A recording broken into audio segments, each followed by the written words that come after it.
This week on LTC News, opening doors to the past. We're in the Moody Street Feeder Gatehouse, which was built in 1848. Expanding services for Lowell's homeless. Being able to address medical and mental health issues is a critical piece. And a big turnout in City Council chambers. Residents on both sides of the issue showed up in full force. Stay with us. Holding signs.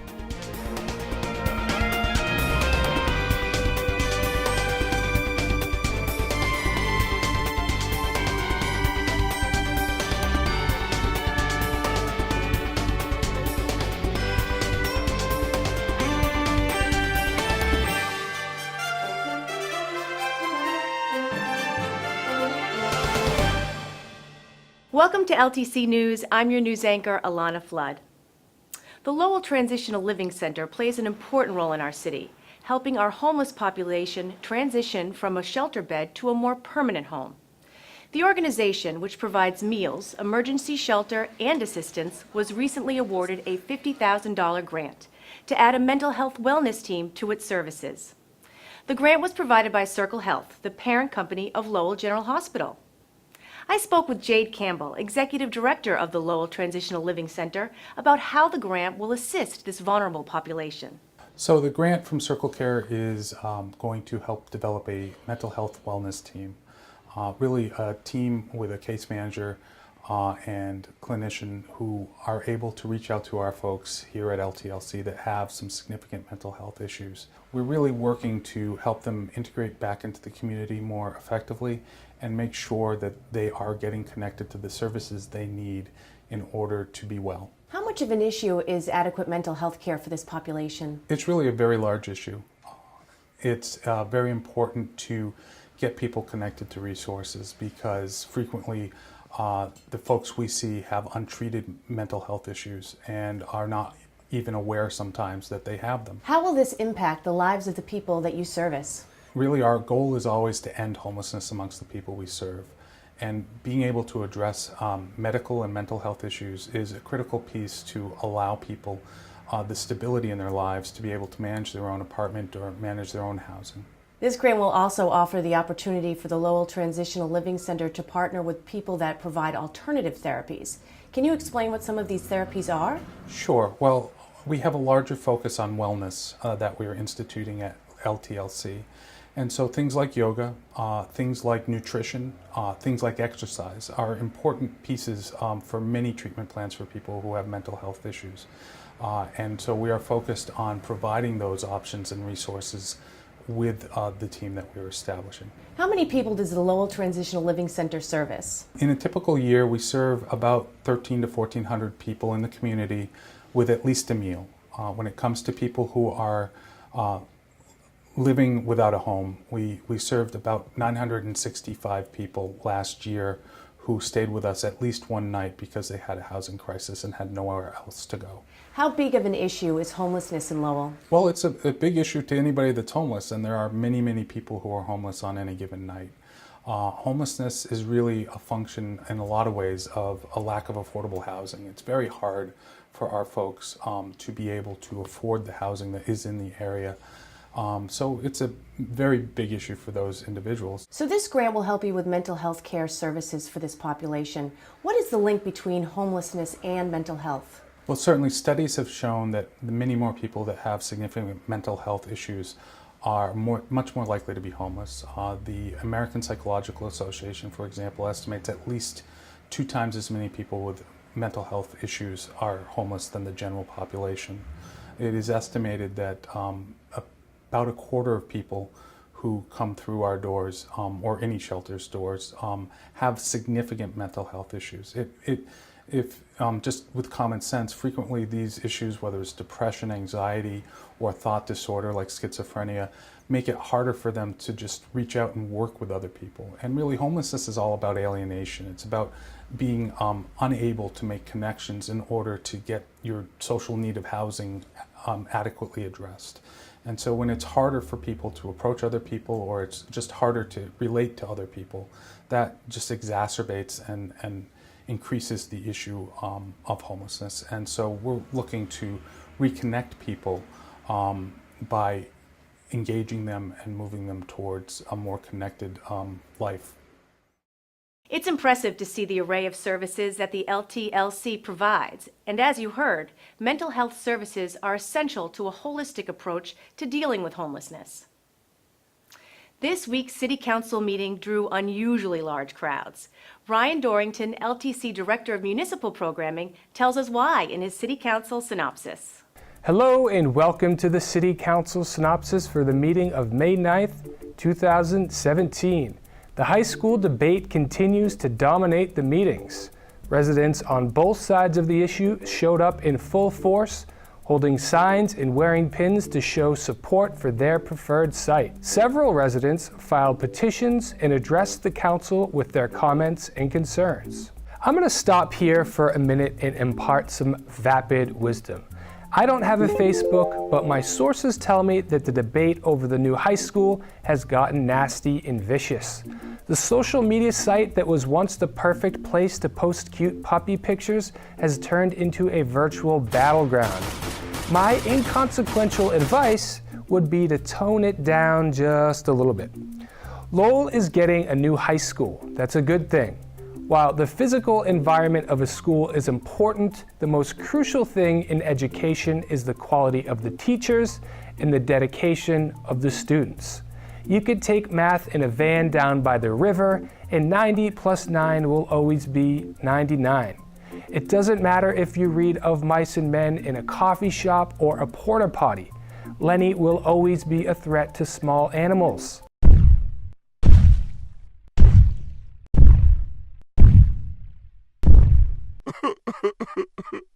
So stop the bickering. It's too late to change anyone's mind. Instead, invite someone you disagree with over for a cold one to watch the Celtics and let your lawn signs do the talking. And next time you think you have the perfect response to something someone said on Facebook, instead of pressing send, go to LTC.org's on-demand page and watch some government meetings. And if you have kids, make them watch too. You might just learn something. Okay, moving on. City Manager Kevin Murphy confirmed several important dates concerning the new high school. The drop-dead date to have all of the information needed to make a decision is June 2nd. On June 6th, the City Manager will give a presentation to the Council, and on June 8th, the City Manager will make a presentation to the School Building Committee. At that point, the School Building Committee will make an official recommendation. On June 13th, the Council will take the final vote to decide which option they will go with. It should be noted that the final decision rests solely in the hands of the City Council. They are free to go against the recommendation of the School Building Committee because they are the ones who have to borrow the money. In the spirit of complete transparency, the City Manager and his administration have made public all of the studies as soon as they are available. All of the studies and updates can be found by visiting lowellma.gov and clicking on the Lowell High School project link. Well, that's all I have for you today. Remember, you can watch the meetings in their entirety on LTC Channel 99 or on demand anytime at ltc.org. Thanks for watching and be swell.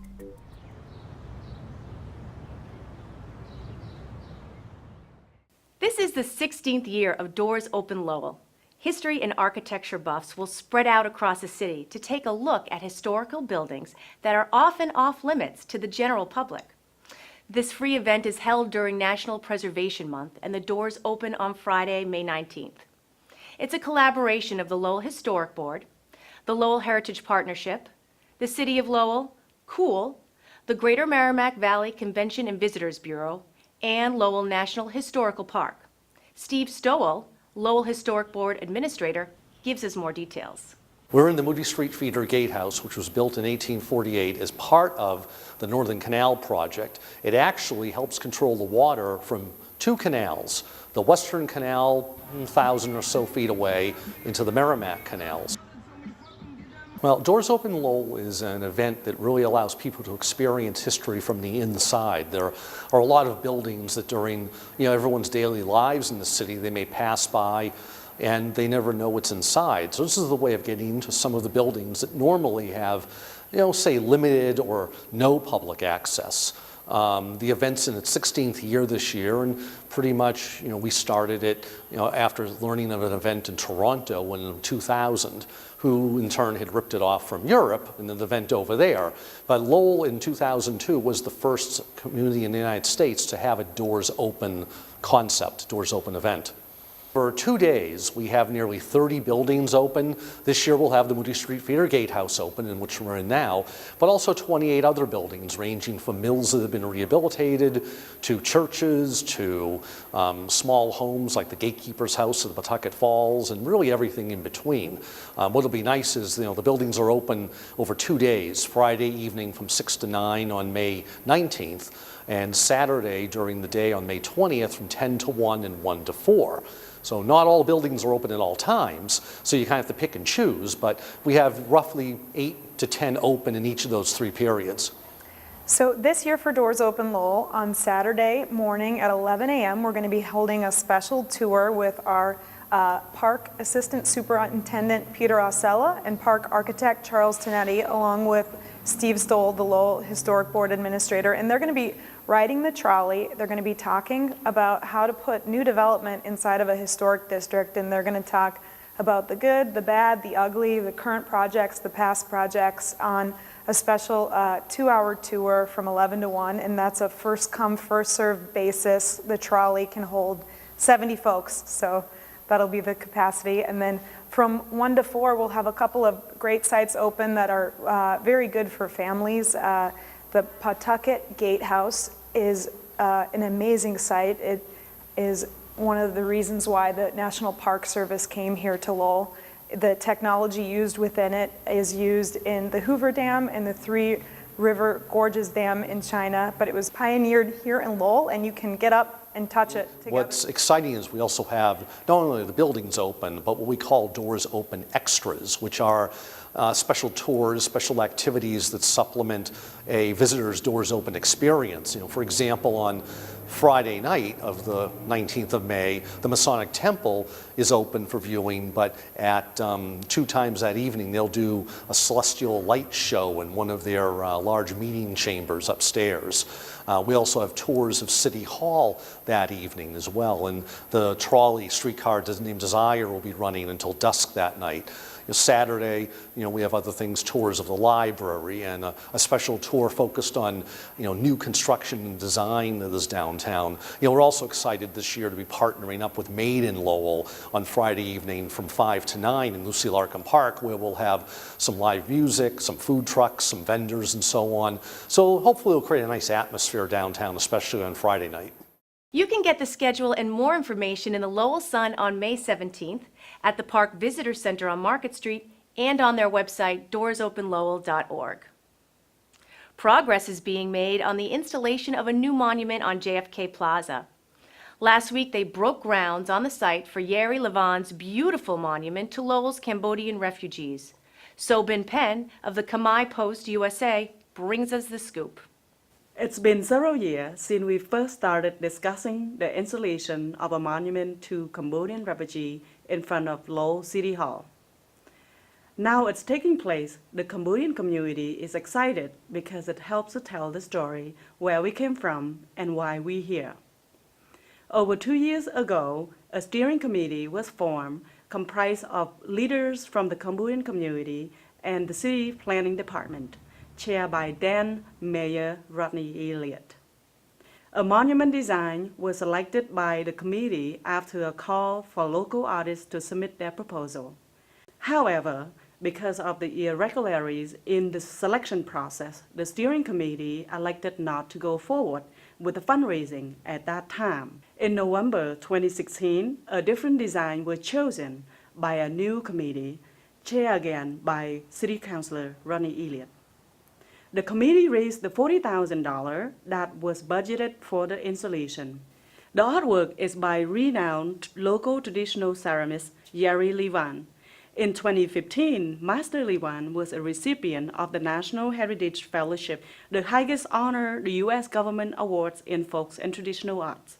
He is one of perhaps only 3 Cambodian master ceramists to have survived the 1975 Khmer Rouge genocide, and the only one to be known living in the U.S. Currently, JFK Plaza is undergoing a rehab to prepare for the Cambodian Monument and future installations. The monument, constructed of high-quality concrete made for sculpture, will be installed in August with a blessing and unveiling ceremony following in September. In this week's SunSPOT, Lowell Sun Enterprise editor Chris Scott sits down with City Councilor John Leahy. They talk about the search for a new high school principal and, of course, the high school location options.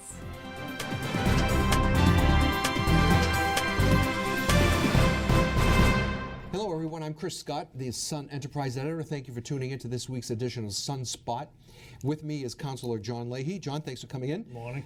John is now, I think, the 7th councilor to come on. We still have to get Corey Belanger on and Mayor Ed Kennedy, and we're going to continue with the series and talk about the high school issue. I mean, it seems like that's the only issue that there is in the city these days. But we're going to start off with another high school-related issue.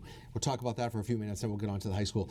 Councilor Leahy is a member of the special screening committee set up by the superintendent to find a new high school principal, as Brian Martin is resigning at the end of the current school year. So, John, if you could just update us on where that stands and what do you think of the process so far? Okay.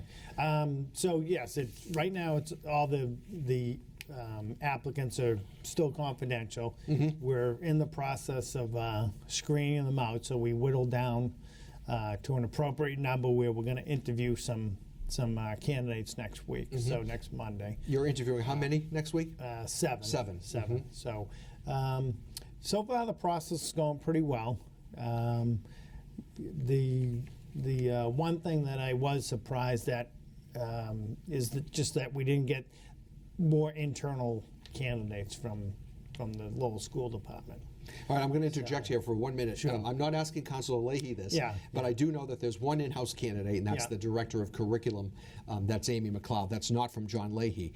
But to go back to, if you're surprised that maybe a couple of the house masters didn't apply, or maybe some of the middle school principals? Yeah, just more people in general. I think years ago, when Bill Samaras, headmaster at Lowell High, I think when he was going for the position, I would imagine, and I'm pretty sure there were more people that were interested, house masters or people in curriculum or administrators that would be interested in that job. Why do you think that is? That there weren't more in-house sure. candidates? I mean, it's surprising and it's a little disappointing. I just, always would think that you're going to have a group of people within your system that really want to always just keep moving up and moving up, moving up. And the high school position is very prestigious. It's very political. It's not the same type of a high school position in any other town or city. So there's a lot to do there, but I would imagine it's a desirable position. Do you think it has anything to do with what the future has in store, or what the future might have in store for the high school? And this is a good transition into the issue du jour, whether they're going to build a new high school at Colley Stadium, or they're going to renovate this one, or create a new building over the Doctors Park. Do you think that had anything to do with it? That it's going to be more than just? I don't know. It may have, but I'm surprised that we need a new high school. We want a new high school. We're going to get through this process, but I was just surprised that there weren't more people that really wanted to step up to the occasion and take on that challenge. So. One last issue on the search for a principal. Talking off air just before we came on, you mentioned that you might have been, or that perhaps you were just a little disappointed at the overall caliber of the pool. Now, I know you can't talk publicly about who's in it and who isn't, but could you expand on that just a little bit? Well, I think, as I was saying, the job in Lowell is much more than just being a high school principal. So I just thought that maybe we would have got some applicants from different fields of life, where Brian Martin came in and took over the high school. He's done a fine job, a fantastic job. I just thought maybe we get a few more people from the business world, or administrators in colleges or something like that. That might, not just principals or not just principals from schools. I thought we would have got a wider variety of interest for this position. So. was a little surprised at that. Okay. Well, let's talk about the high school. I don't. The two of us haven't spoken too much about your preference on the options and where do you stand and the eminent domain taking. So I'm anxious to hear what you're looking at. June 13th looks like it's going to be the big day for the city council to finally make that decision. I'll have to grab a lot of soda and popcorn for that night, but it reminds me of the days when I used to cover city council. But how are you looking at all of this? Are you still open? Are you Cawley? Are you downtown? Are you option 3, option 1, 2? I'm very open to this process. So, you know, let's start with Cawley. If that site is viable, we still have to get through the Article 97 issue down at the State House. But who wouldn't want a brand new facility? You know, brand new facility, brand new structure, brand new classrooms, science labs, math labs, theater, everything for the kids and for the staff, and that would be wonderful if that could happen. If we could build a brand new site anywhere on a location that works, that would be great. All right. So can we assume from that statement that if it's viable and if it's not too costly, that you are a Cawley? Well, no, I want to see what all the numbers are in the end. I mean, both sites have their pros and cons. So brand new buildings and everything like that would be great. The irony of the whole Cawley site is basically out of the 8 fields, we're using 5 to put the high school there. And that's one of the main reasons why a lot of people want the high school at Cawley, because of the sites. But we're using the majority of the sites, of the fields up to build the high school. They are going to put another field in the front parking lot, say, if that site opens up. But still, it's kind of ironic that, you know, that's the place because of the fields for an open campus. And you have an issue with that, it sounds like. Well, I just find it funny that we're going to take all the open space to put the building on, and then we're not going to have as much open space as we thought when we're done. Yep. So that's one issue I have with it. But you know, the new facility still trumps all that. So we'll see. Right. But what about if Cawley Stadium comes in and it's you can take care of the Article 97 issue, and the cost isn't exorbitant?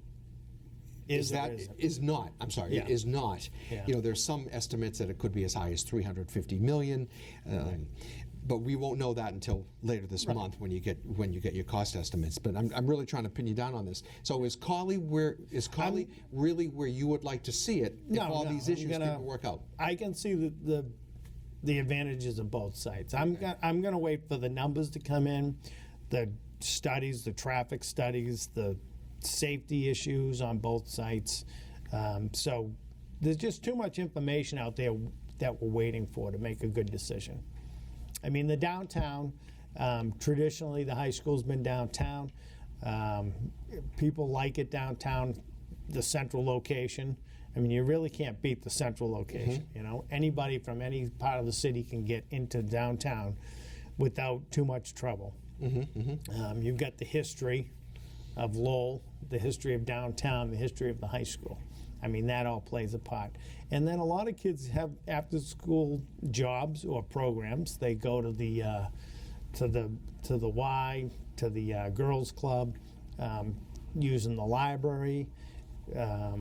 You know, jobs in the downtown. So there's advantages to that too. I mean, so both sites are good. I mean, I will say on the downtown option 3 is the only option for me. Okay. I mean, you got to take the dentist office. So you would, if option 3 is the most viable option, you would vote in favor of taking the dentist office. You know, a lot of people don't like that, but it's got to be. You've got to have a place to start construction if you stay downtown. Why do you think the doctor's office issue and the possible eminent domain taking has become as acrimonious and bitter that it has?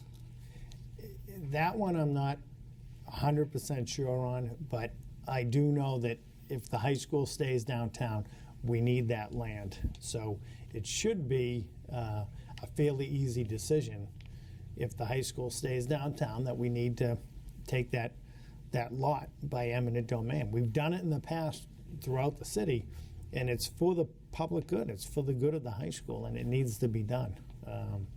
Unfortunately, I know that it affects some lives and some careers, but the city would do anything and everything they can to help them have a smooth transition anywhere else in the city. Now, I'm having a hard time pinning you down on whether you're a Collie guy or a downtown guy, but you are being very, very open on this. If it's option 3, you will clearly vote to take that property by eminent domain. Now, what do you think about the councilors who've already said that they will not take it by eminent domain? Well, I think if it ends up being downtown, I think people will have to rethink their decisions, because again, it's for the greater good, and you can't spend that much money on a new high school downtown without having that extra land to start building. Seems like that's a pretty essential component to any. I mean, we're to not the going downtown option. to spend that much money downtown and build another crowded high school. I mean, this is our one shot to do it right. You know, in the 80s, I don't think, I wasn't involved with the additions in the 80s and the 90s and stuff. But what I can tell you is the buildings that we built, the quality isn't there. So if we're going to do this and spend that amount of money this time, it's got to be done right. It's going to have quality construction and quality materials. So the city released a timetable last week concerning the consultant reports and cost estimates, and then the final vote. Could you bring us up to speed on that? So you and all the bits of information that you say you still need to make an informed decision, you don't have yet. No. When do you anticipate having those in your hands? Hopefully in the next couple of weeks. I mean, we're really only going to get about a week to digest all this and then make a decision, which is rushing it. I don't want to push out the vote. I'm not afraid to take the vote, but I don't want to be rushed into a decision either. I mean, we need to, really double check our timelines, make sure we get the information we need, and, we're not going to duck the issue, but let's not rush our decision too. We need this information to really mull it over and make a good decision.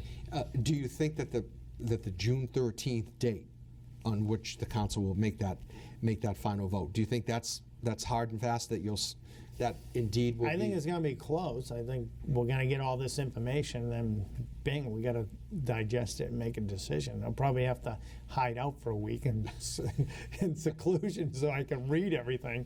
And the Sunday column a couple of weeks ago had an item which I wrote where there was some speculation that a couple of your colleagues might be pushing for a delay in that vote until after the election. Had you heard anything about that? There's so much talk at this point. Who knows where it's coming from? There's been a lot of talk about, in months past and in few weeks passing, that maybe we should put it on the ballot. Maybe we should delay the vote. Are we going to get all the information we need? So, this has really been an issue, a big issue, and people from both sides, whether you want it at Collie or downtown, people are angry with each other, they get mad, they're upset, and rightfully so. We need to have all this information to make a decision, and when it all comes out in bits and pieces and everybody jumps on the newest piece of information, you can't make a decision day by day on what information comes out in front of you. So. Well, John, we'll be looking forward to the release of that information when you guys get it, if you get it this month, and then that final vote on June 13th. Boy, that would be a humdinger of a city council meeting. I might even have to attend that one. John, thanks for coming in. All right. That's it for this edition of LTC News. You can find us on LTC channels 8 and 99, on the web at ltc.org, or get the link each week on Facebook. I'm Alanna Flood. Thanks for joining us.